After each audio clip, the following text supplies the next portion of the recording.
Good afternoon, everyone. Thank you so much for joining us. I'm going to turn it over now to Attorney General Stein and Associate Justice Anita Earls, who are both going to give some remarks and overview the recommendations. After they've had a chance to speak, they will be opening up for questions from reporters. I'll give some more instructions then, but just know that you'll be able to use your raise hand function to ask questions of both AG Stein, Justice Earls, and other members of the task force. Good afternoon. Thank you all for joining us. It has been my honor to co-chair, along with Justice Anita Earls, the Governor's Task Force for Racial Equity and Criminal Justice. And it's my pleasure to kick off today's press conference. Justice Earls and I look forward to sharing some of the recommendations the task force has made and to answering your questions. But first, I'll start by discussing why we are here. The inequities that African Americans experience, whether it's in the economy, healthcare, our schools, or the criminal justice system, are pervasive. They are damaging and they are wrong. Governor Cooper created this task force in June after the killing of George Floyd and the resulting public protests around the country and across our state. I know that I speak for all of us on the task force when I say that my heart aches for the families of George Floyd, Breonna Taylor, and so many others who have been killed or mistreated by the hands of their own government. Any senseless act of violence is tragic, but especially so when perpetrated by those sworn to protect and defend us. It represents such a fundamental violation of the authority we grant law enforcement and the trust we place in them. It also undermines the important and hard work of the many police officers who serve our communities with dedication and compassion. That's why the governor convened us. He wanted us to identify ways to restore the trust between the public and law enforcement by identifying and eliminating racial disparities in our criminal justice system. This task force took the governor's charge seriously and worked to develop recommendations that will make North Carolina a safer place for every person, no matter who you are. North Carolina has a tragic legacy of slavery, segregation, and racist violence that still affects our state and people to this day. But North Carolina has been an incubator for change and progress when we have done the hard work necessary. I truly believe our state can be a leader in identifying and overcoming systemic racism in our criminal justice system. I look forward to detailing some of the recommendations we've made to make that a reality shortly. But first, Justice Earls will give an overview of how we did our work. Justice Earls. Thank you, Attorney General Stein. I want to say first a word about who we are. You're seeing on the screen quite a great representation of the 24 members of the governor's task force. He appointed representatives from a wide range of stakeholder groups, including law enforcement, judges, district attorneys, public defenders, victims' rights advocates, community-based groups, and sheriffs. All of those individuals were on the task force to represent the diverse stakeholders in the criminal justice system. So for 5 months, from July 10th until December 8th, the task force conducted 61 meetings. All of these were live streamed and all of them are recorded. We can go back and watch them, see what we learned from them. There were 6 listening sessions, 3 public hearings, 176 people total joined us by Zoom. And we also received written submissions, over 520 submissions. In the executive summary to the report, there's actually a map of North Carolina that shows you where, from which counties these submissions came from. We were organized into 4 work groups, roughly 2 groups focusing on law enforcement and 2 groups focusing on the courts. In these work groups, we heard presentations that discussed alternatives. We heard from people in North Carolina talking about things in their community that are actually working well. We heard from representatives of reform efforts in other states, explaining what they've done, what impact it's had, what they might have done better. And we had the resource of an incredible data team. So when we had a data question, there was a pool of researchers and other experts who could either tell us, actually, that data doesn't exist, or could get it for us. So an amazing wealth of resources at our disposal. And the work of the task force involved looking, even though we were divided into groups, looking at the system holistically. We listened to each other, we listened to the public, and for most of the recommendations, they were unanimous. For all of them, we reached a consensus. In addition to the work that we did, we conferred with other stakeholders outside of those represented on the task force. The executive order itself had a list, including the North Carolina Sentencing and Policy Advisory Commission, the North Carolina Criminal Justice Education and Training Standards Commission. In addition to that, we sent recommendations for comment to places like the North Carolina Department of Health and Human Services, the North Carolina Association of Chiefs of Police. These are just some of the examples of the wide range of folks that we conferred with. And I will finally, in talking about our process, I'll just say that some issues just needed more time. I know all the work groups wanted additional time. And so we provide this report as the best of our thinking to date as we continue in this work. And with that, I will turn it back to Attorney General Stein to begin to identify just some of the recommendations that we're making. Thank you, Justice Earls. Before I get into those recommendations, I want to offer some brief words of thanks. First, I want to thank Governor Cooper for his leadership in establishing this task force. I next want to thank Justice Earls for her collegial partnership and brilliant leadership. I am incredibly grateful to the 22 other task force members, some of whom are joined with us today. They devoted an impressive number of hours and gave such thoughtful deliberation to this effort. Finally, I want to express my appreciation to the many issue area experts, the various stakeholder organizations, and the hundreds of North Carolinians who shared their unique perspectives and insights with us. Our report is substantially better as a result of their efforts. Now to the report. It includes 125 recommendations. We know it will take you time to review all of these and ask questions you have. This is just the start of a public conversation. We look forward to having ongoing discussions about these reports. We will get into implementing them in the next phase of our work, as Justice Earls will explain shortly. So we are committed to working alongside leaders across the state to turn these ideas into action. I am going to talk about the report's recommendations as it relates to law enforcement, which is the first half of our work. At the highest level, the task force recommends that we rethink public safety. Law enforcement officers and community advocates frequently say the same things on these issues, that we need different ways to respond to non-criminal emergencies, like those involving mental illness, autism, intellectual disabilities, substance misuse, and homelessness. Frankly, because of failures in our collective commitment to providing healthcare and social services to those in need, we put too much on the shoulders of law enforcement. In addition to being peace officers, we ask them to be social workers, substance misuse counselors, mental health responders, and so much more. Responding to people in crisis is not the core purpose of law enforcement. Others, such as social workers and other types of counselors, receive extensive training on how to respond to these situations. To the extent that law enforcement is involved in responding to these calls, either to ensure safety or due to a lack of other alternatives, officers should be well trained in crisis response. But when possible, law enforcement should be unburdened from addressing these situations so they can focus on fighting crime and keeping us safe.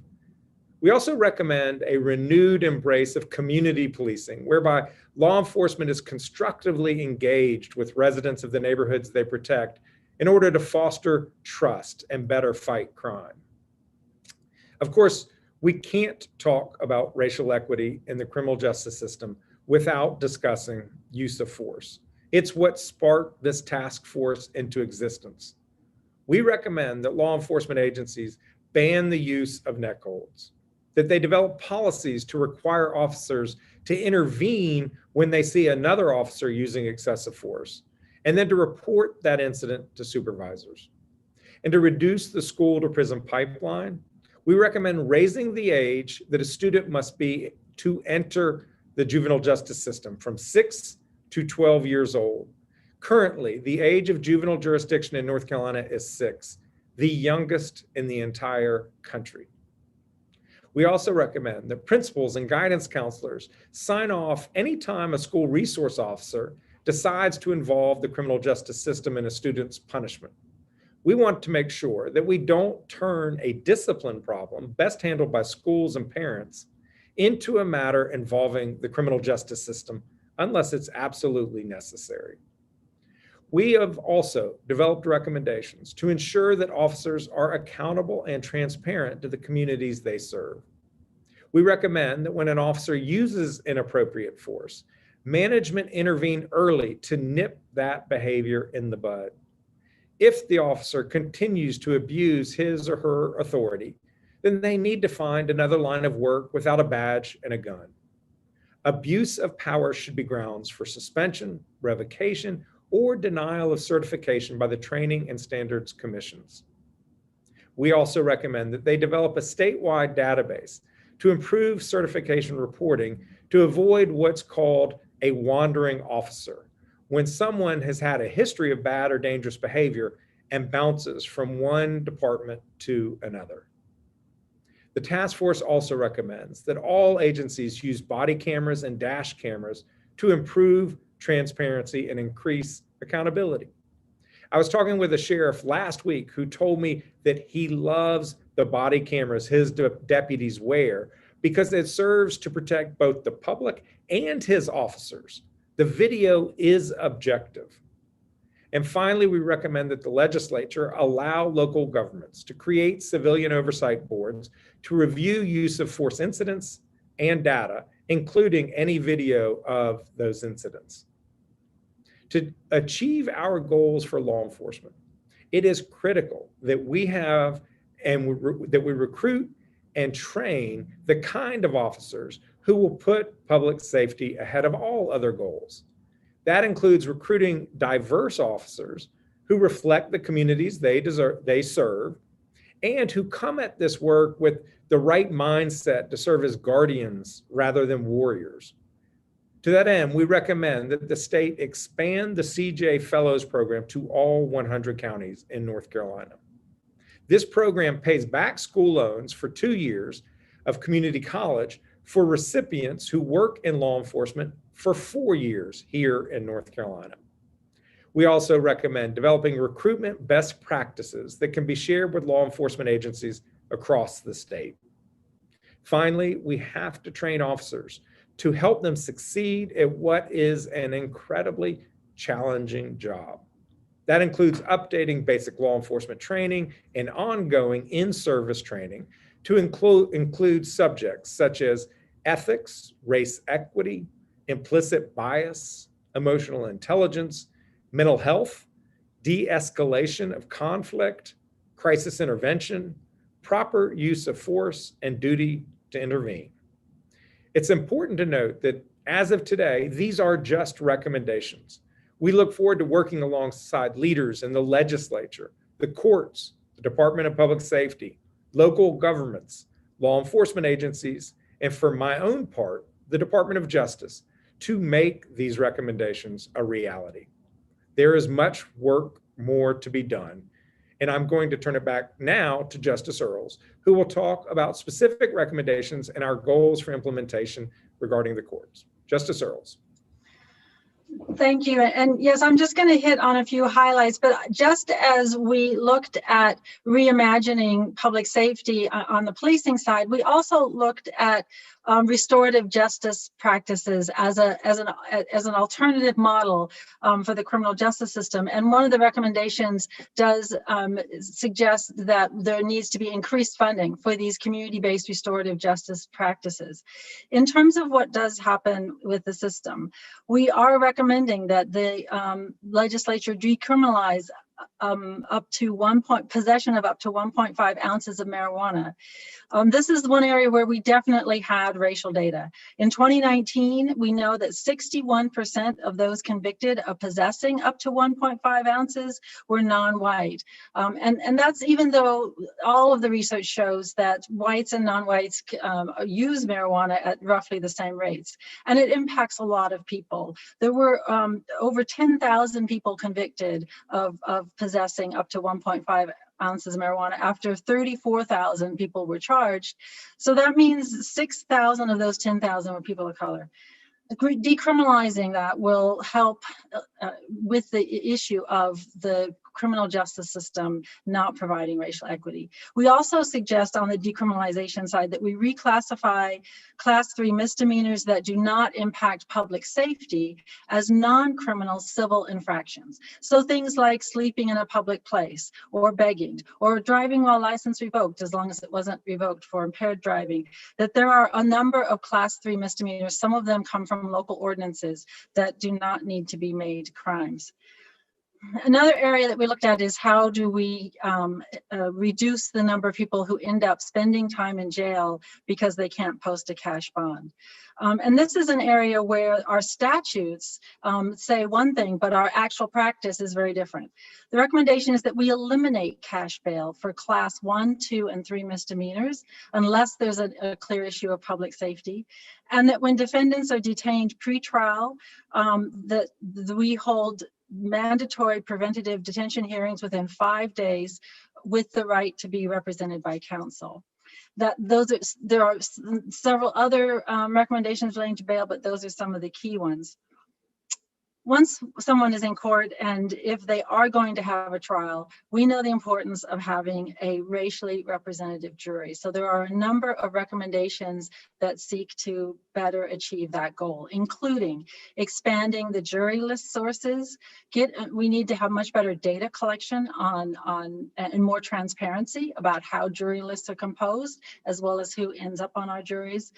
And there are recommendations regarding changing the jury selection practice in the courtroom, as well as establishing a state commission on the jury system so that we can focus specifically on how we make sure that when there are trials, people have a racially representative and fair jury.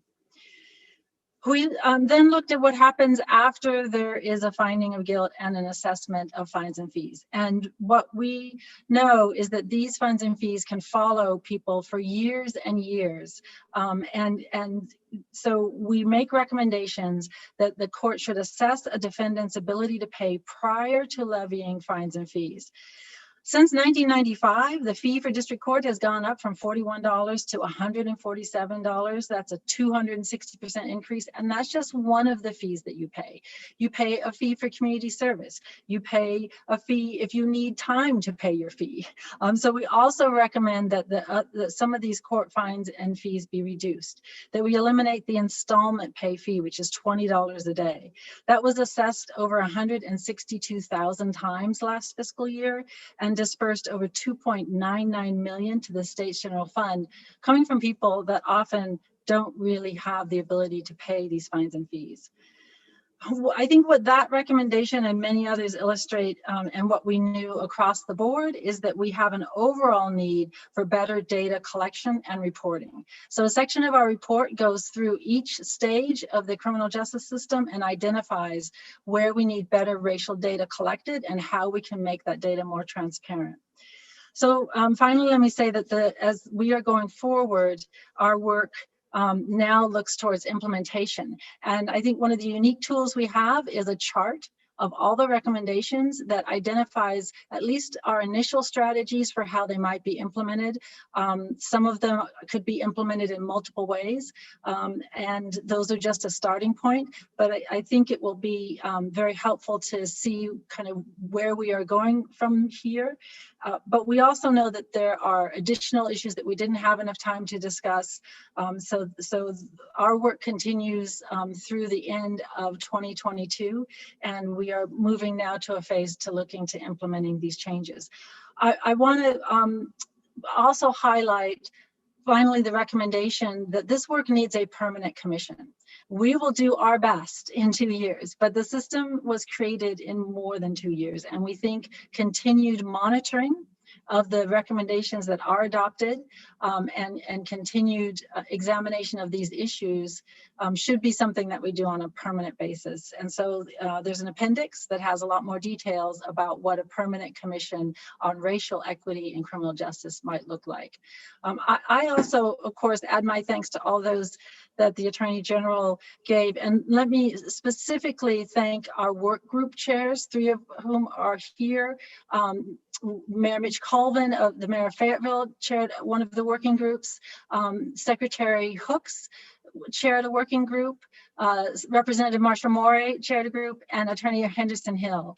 They were really the ones who got it all done to this point, and I'm enormously grateful to them, as well as to the Attorney General, whose dedication and commitment of his own time, his staff, resources, his wisdom and experience have truly made an incredible difference so far, and I'm grateful to you as well. So with that, I think we're ready to open up to questions. Great. We can take questions from anybody, members of the media who are watching. Press the raise hand function. And since we have the Attorney General, Justice Earls, and the members of the task force, if you could direct your question to a specific person and also identify yourself and the outlet where you work, that would be super helpful. I think first we have Holden. Yes, hi, this is Holden Kerwicki with CBS 17. Looking through the bullet points, there are 125 recommendations being made to the governor. You mentioned there are only 2 years to get this done. If we had to put a percentage on this, what percentage of these bullet points would you say you would like to see changed to consider this task force successful? I'll take a first stab, Justice Earls, and then you're welcome to answer as well. We want every one of these recommendations as a collective whole. The task force made these recommendations because we think they move in the direction of making our criminal justice system better and fairer. Now, that doesn't mean that every single person on the task force agreed with every single recommendation, but there was universal consensus that this document is a constructive path forward. Some of them require resources, so we will go to the legislature. Some of them require a change in law, so we will go to the legislature. But there are a number of recommendations that can be made administratively by a local police department or a sheriff's department, or it can be implemented by the Criminal Justice Training and Standards and Sheriff Training and Standards Commissions, both of which are part of the Department of Justice. The Administrative Office of the Courts can make some rule changes, or Superior Court judges in their own courtroom can make changes. So that's one thing we did in this report, was to identify, to effectuate the change we recommend, who has to take that action.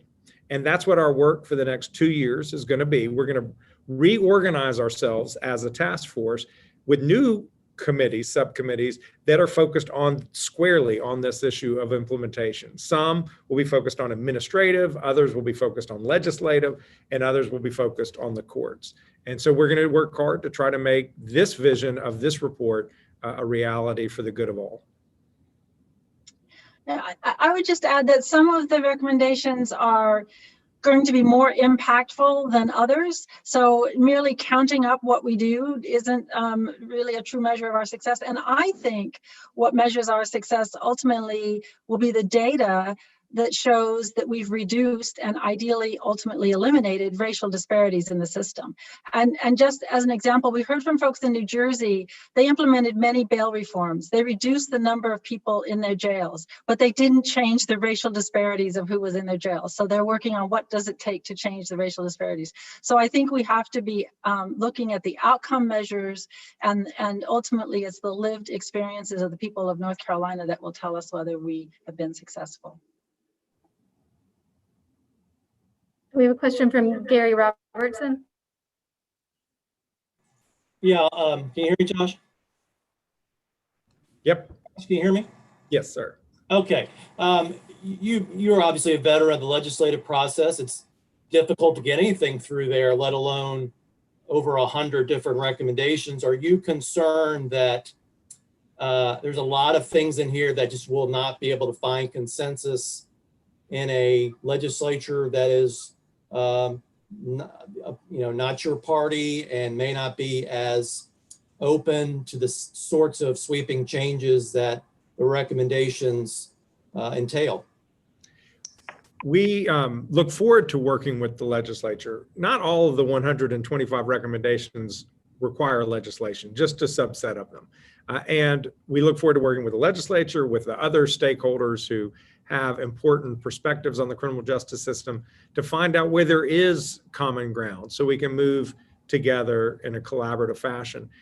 This issue of criminal justice reform has actually been one of the few issues in these really deeply divided times in our country and state where Democrats and Republicans have worked together constructively. We've worked together on combating the opioid crisis, eliminating the backlog of untested sexual assault kits, protecting kids from child sex abuse, engaging in criminal justice reform, whether that's raising the age of juvenile jurisdiction or it's, adult jurisdiction from young people, and the First Step Act, the Second Chance Act. There have been important reforms implemented by the Republican General Assembly, and I compliment them for their leadership on this issue. And so we are hopeful that we will find issues where we can work together to make North Carolina's criminal justice system better and fairer. I would just add that we had 3 members of the legislature. We have 3 members of the legislature on the task force, and I wonder if Representative Morey would like to comment on this question. Thank you. And Gary, I think we see these recommendations not political recommendations at all. They are backed by data, and it's to achieve equity. It's to achieve equality in our criminal justice system. And I had the pleasure of working with Republicans on the Second Chance Act, on Raise the Age, and we all came together. And so, yeah, I'm looking forward to having some great discussions. I know John Locke Foundation has really wanted to look into recodifying our criminal code, taking out a lot of the criminal offenses. So I'm optimistic, and I hope we can really have some great dialogue. Thank you. We have a question from Christian Branch. Yes, this is, can you guys hear me? Yes, we Yes. can. Yes, this is for co-chair, Ms. Anita. Yes, I wanted to just ask, I did overhear you state something about working towards 2020. So I just wanted to know, are any of these recommendations being actually implemented at this time? Or are we looking forward to actually starting these recommendations in 2021? How are we implementing it? Yes, thank you for that question. Let me clarify. I was saying the executive order that sets up the commission or the task force has us existing until 2022.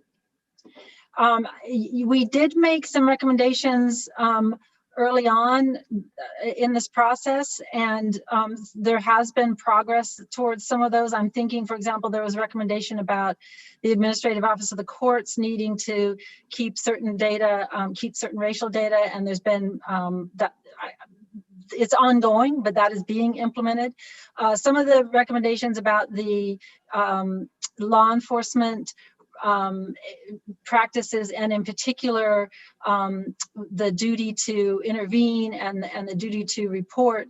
And some of those policies have already been, those are recommendations that we're suggesting local police departments implement, and some departments have or had them already, but those that didn't are looking at them already. So to the extent that we had made some early recommendations, those are in the process of being implemented, and we are planning to get started right away in January. Awesome, thank you. Are there any other questions? If so, please push the raise hand button on your screen.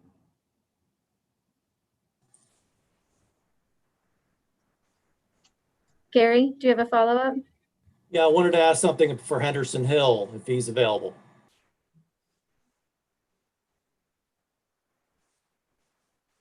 See you there?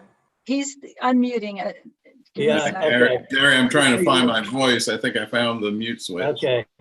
Mr. Hill, I wanted to see if you could talk about this idea of a Truth and Reconciliation Commission, maybe succinctly. I know there's a lot to chew on, but could you just kind of succinctly talk about the importance of that and why you think it'd be a good thing to have? Thank you, Gary, for the question.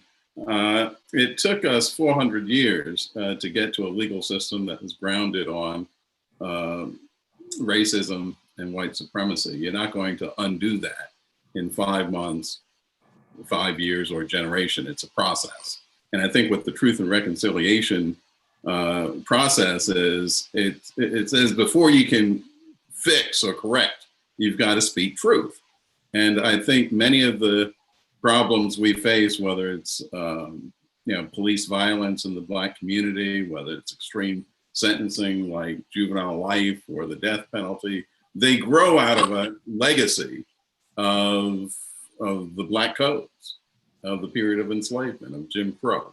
And so undoing that legacy takes public education, takes a process.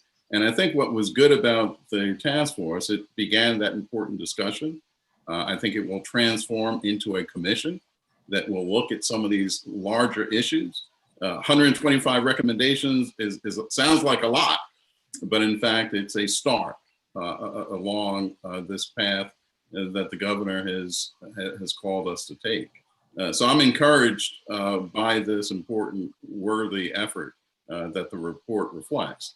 But it actually does remind us that this is a long-term commitment, both of the governor, of our co-chairs, and of the task force.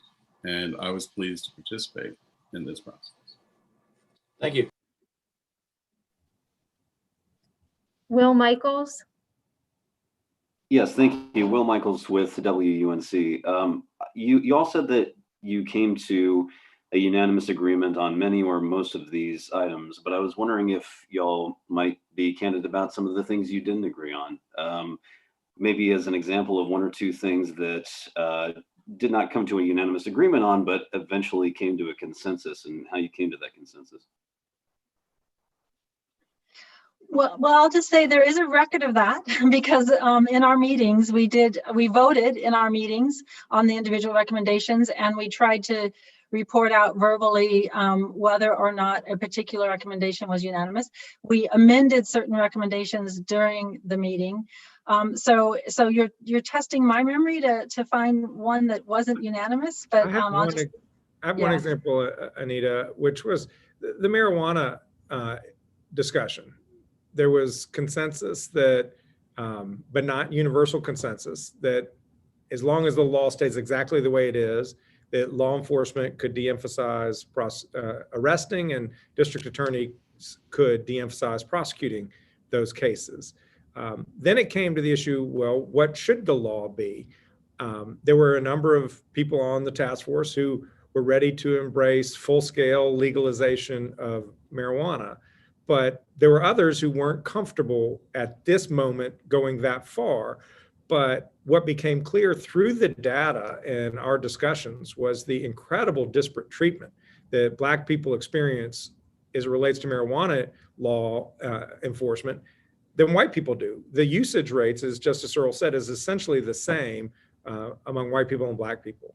But even though Blacks are only 22% of the state's population, African Americans, people of color, are 61% of those arrested and convicted. And it's just completely out of whack. And it has to do with bias in our criminal justice system. And so pretty much everyone felt comfortable. I can't say it was unanimous, but everyone felt comfortable de-emphasizing and making it no longer a crime that involves the courts, but rather a civil infraction where you get a ticket for using it.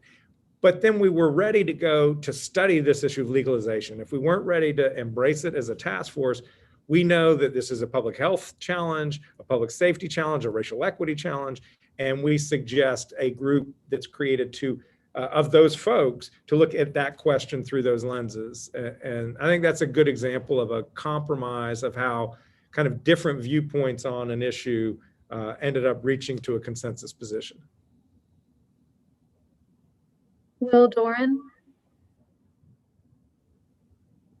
Yeah, hi there. I had a question, and perhaps this is best for Chief Letney or Secretary Hooks, but on the issue of kind of the culture change that this report is calling for in parts of law enforcement. I'm just curious. I mean, there's a whole lot there, from minor details to just big, broad themes. I'm curious what it's going to take for law enforcement to really adopt some of these and embrace that culture change that the report is calling for. Well, I think the culture change has been ongoing for quite some time. We did not wake up in June of 2020 and say culture needs to change as far as law enforcement professionalism is concerned. This has been going on for years, in fact, for decades.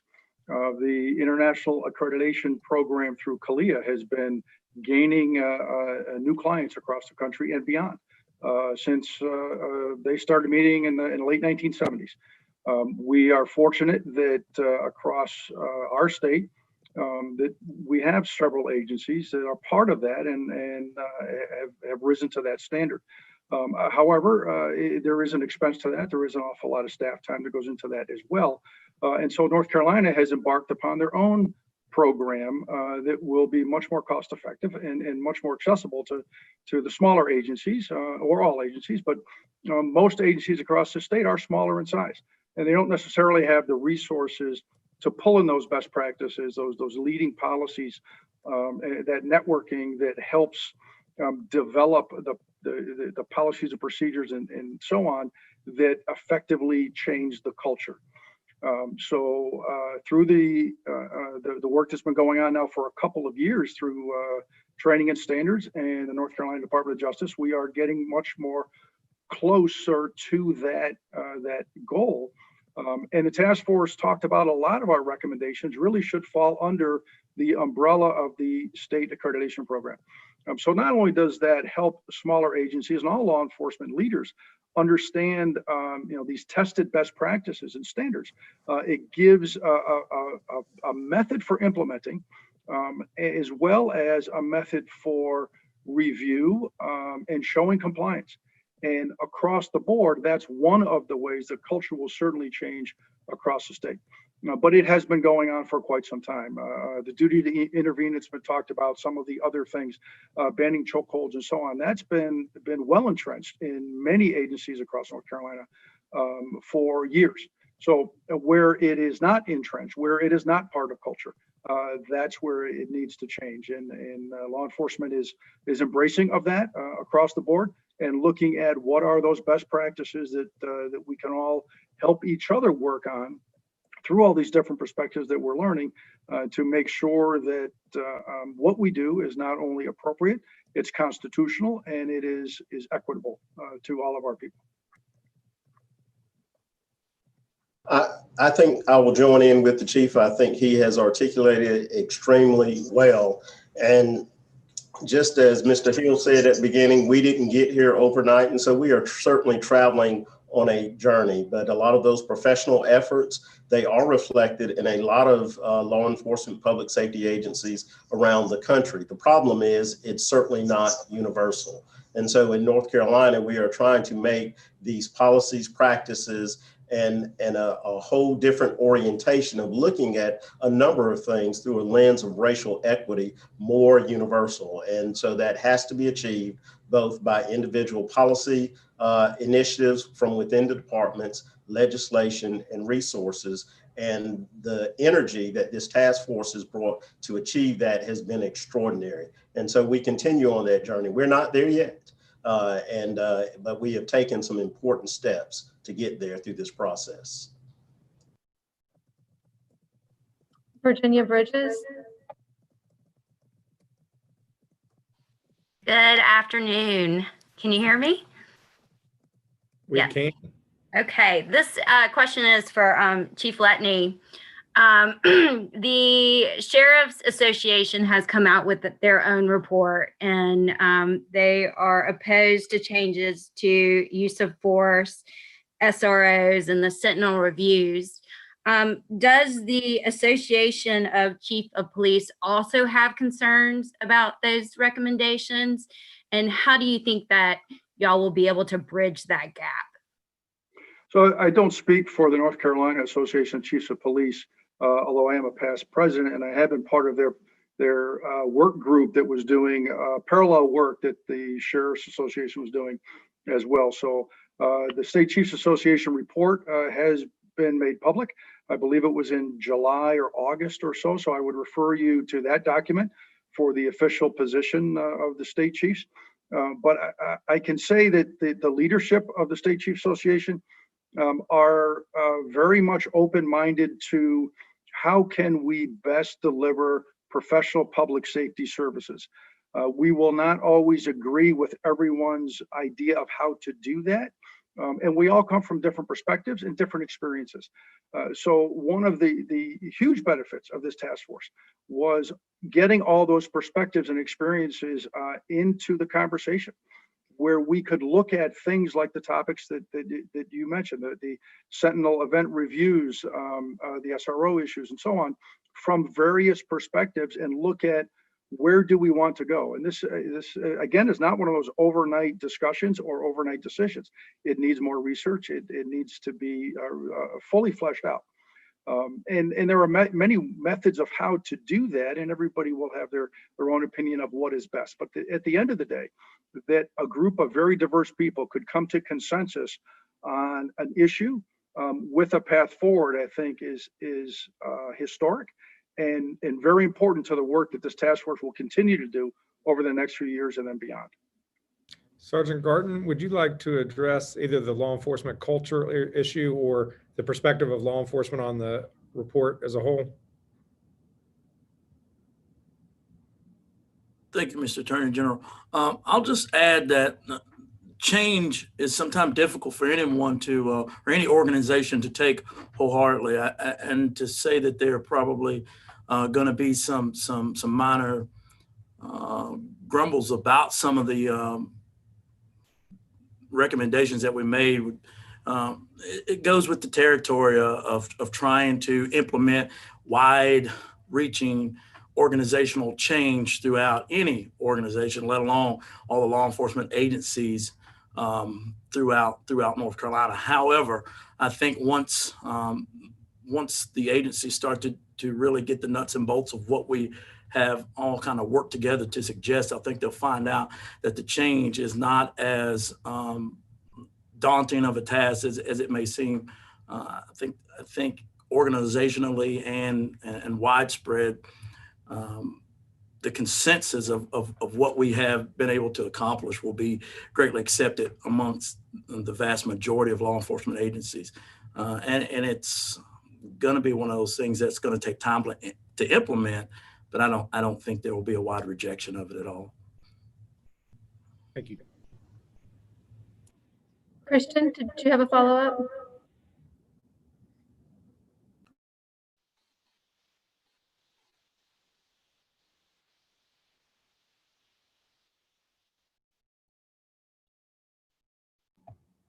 Christian, did you have a follow-up question?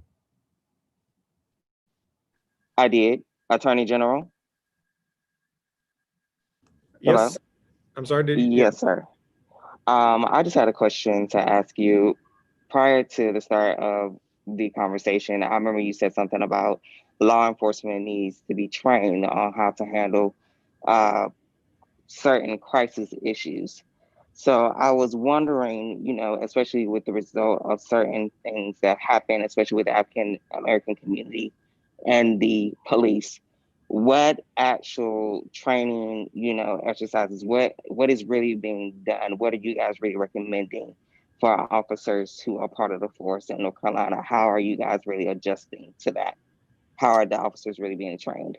Yeah, well, to be an officer in North Carolina, you need to go through basic law enforcement training, which is over 600 hours of training. And then to maintain that certification, you need to do at least 24 hours of in-service training each year to keep the certification.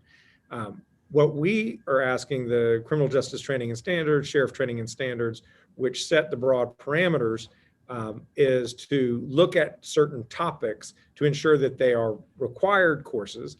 And then the Justice Academy, which is the one, it's part of the Department of Justice, which develops the curriculum to teach those classes, that they are using the best, most evidence-based manner of instruction so that the officers learn best how to deal with crisis intervention, how to deal with cultural competency, with ethics, and all the issues that we want the officers to be able to essentially manage in their day-to-day work environment.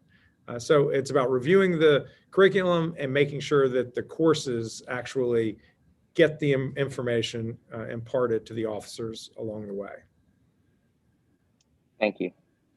Thank you. I'll just say, as an advocate for people with mental health disabilities, developmental disabilities, I was really pleased and excited that our law enforcement task members, our task force members from across the state really came together on some of these training recommendations around crisis intervention training, around having social workers respond when there's certain crises, or to respond with law enforcement, and having those types of responses that really can help us avoid the criminal justice system when an issue really involves a disability or an impairment that someone may have.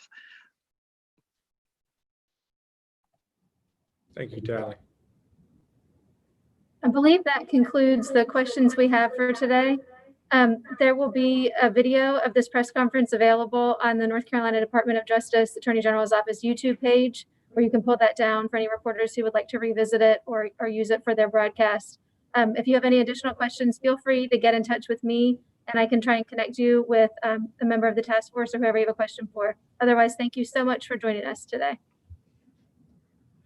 Thank you, everybody. Thank you, all of the task force members. Good to see you on the screens. And thank you to the incredible staff who helped build this work product today. Pleasure.